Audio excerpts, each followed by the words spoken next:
And even though we're a bit behind of time, I'm sure we have some time for a few questions.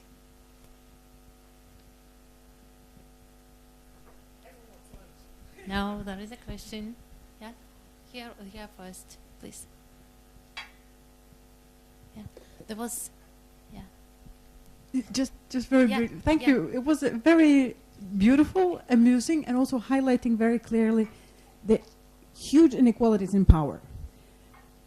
At the same time, you're telling us that we do have power, while highlighting that there are silos that decide. And you beautifully showed how the policy that has been shaped 50 years ago is actually continuing to shape our such a simple thing as diet. So the background is not that of empowered health sector. So could you give some practical examples that would actually give result? Because I can tell you that support doesn't really cut it. We've been very active with alcohol and tobacco lobbies. The power struggle is completely unequal, and even the support for most powerful political organizations does not help. The decisions are truly made by money. So what would your practical suggestions be on how else to help without just purely stating support? And I saw a question. Yeah, my here. question was almost the same, related to alcohol and tobacco. And question to Estonian program, probably. Is it, are these two issues addressed in your problem, in your plan? And what indicators you have for alcohol and tobacco control activities? Okay, there was a question here.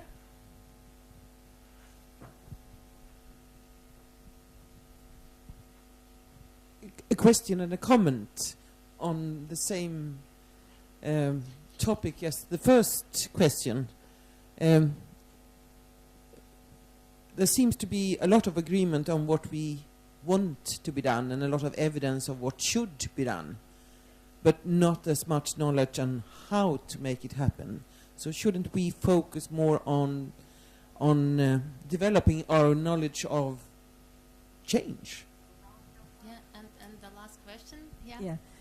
Thanks very much. Yeah, very entertaining and very stimulating input. I just wanted to come back to really the core issue on social determinants. And I suppose maybe I slightly misinterpreted what you said about the difficulties of really coming up with common solutions because of not being able to have one size fits all in different countries. I completely appreciate that in a very wide Europe. On the other hand, we have, I think we need to put this in an EU context where we do have an economic governance system that's currently imposing a one-size-fits-all menu. I mean, the Europlus Pact, the six-pack, the two-pack, the budget surveillance that all countries are now going through has a clear menu, which now is saying reduce health and social spending, reduce wage levels to be competitive, and this package. So in the response to that, don't you think it's important that we do really come up with a balance for that? And to have I think the vision the original vision of the EU, okay, we can say now it has some problems. As you say, it was a massive success. And surely we need to be making that step forward to really be pushing forward on these health and social standards in order to balance the negative impacts. Thank you very much for the questions, and the answers are all linked and quite symbiotically.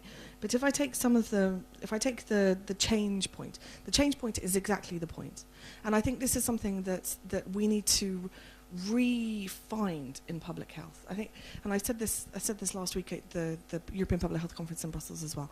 I don't know a single person who entered into public health, regardless of where you work, whether you work in hospital management, or you work in public health, or you work in the health sector, or you work in industry. I do not know a single person, or even in government, who entered public health without wanting to change something, without recognizing that we have a problem, that it's not okay, and we want to make it better. That's at the basis of almost everybody that I know personally in terms of our why we entered into this sector. And yet somehow that change desire isn't articulated into what we do very well. So we do it to a certain extent, but it's focusing on the mitigation aspects of some of these issues and not in tackling the real upstream challenges. Not yet. And I do believe this is part of a process, and we're maturing as a profession. We're very young, actually, as a public health profession. So I think this is this isn't supposed to be a criticism. It's an observation of where we are in our professional development, if you like. And going back to the example about alcohol and tobacco, before I take those two examples, there's a general point of principle, which is that actually we have not done enough work to look at these change mechanisms at that governance level. We do not know, as a sector, yet, how that change works and what drivers are effective or not. We don't. And if you look at the... No, we don't. Not at the European level. Not how many people in this room knew that your health ministry budgets were governed from Brussels? How many of you knew that the price of the alcohol in your shops or the price of your food is governed by Brussels? No, we don't know that as a sector, let alone understand the drivers of how to change or engage that. Some of us do, but we're a handful of people working in Brussels. And there are examples of where we've changed. And forgive me, pharmaceutical industry representatives in the room, but in 2008, well, actually, it started earlier. In 2002, we started to have a problem in the room in Europe. And that was that the pharmaceutical industry, who successfully managed to bring in direct-to-consumer advertising of medicines in the US, was trying to do that at European level. We had a proposal for direct-to-consumer advertising in the European, coming from the European Commission, from DG Enterprise, which went through the European Parliament and was overthrown, rightfully so. But it was very close, and it was only overthrown because they made a mistake, and they made a mistake by lobbying in US style and not in EU style. And I can go into that afterwards after lunch, but we don't have time now. But it came back, and it came back in 2008, but this time it was called Information to Patients. And it seemed to be looking as a mechanism to empower patients and to inform us better on the treatments. But it was the same proposal, more or less.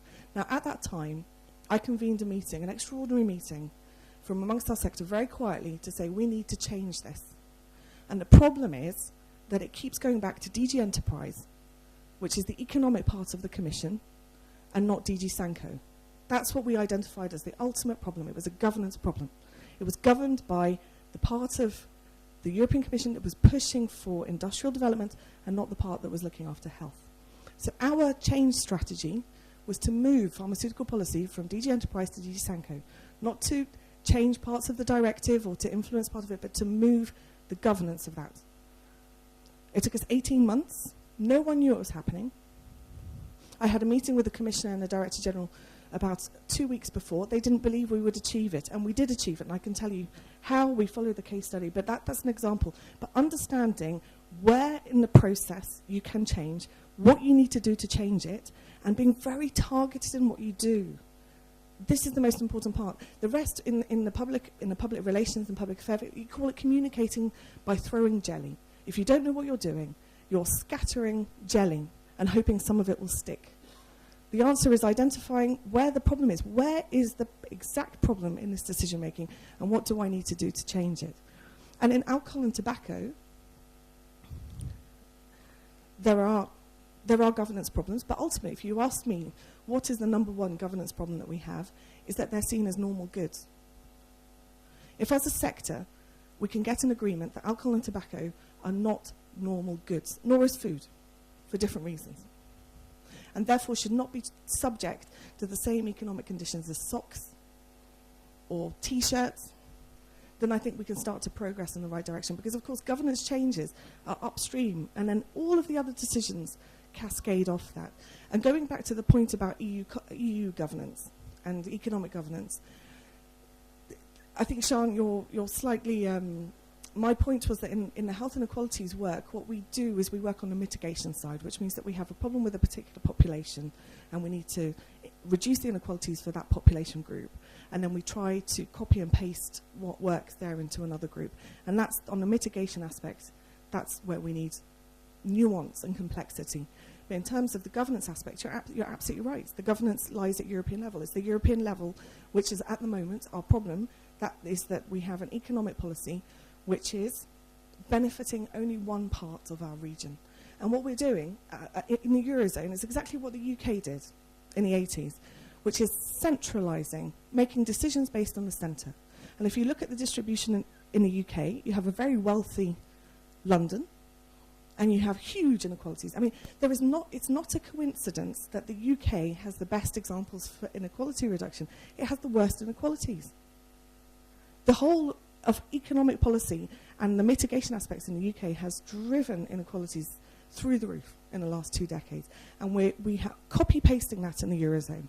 So basically, what works for German economy, which is stable, has not seen shocks, and needs a certain amount of fiscal regime, is not what we need in Greece or Spain or Italy. And I could fully accept that those parts of our region need structural reform and efficiency gains. I fully accept that. But they also need fiscal room to be able to mitigate the impacts of the crisis. And this is what they don't have. And I mean, this is a whole other conversation that I know that we can't go into. But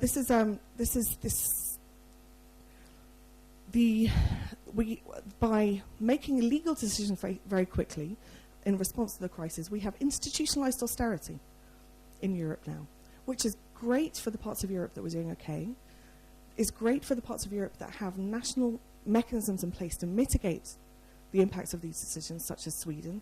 It's terrible for the periphery, terrible. It's terrible for Spain, Greece, and Italy. It's also terrible for this region. We need to be very careful about how we move forward. Thank you, Monica, and I'm sure that we could proceed, but it's time to finish our session.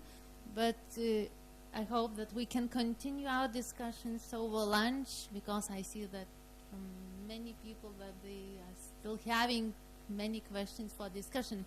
So thank you all for contributing so beautifully to this session. Thank you.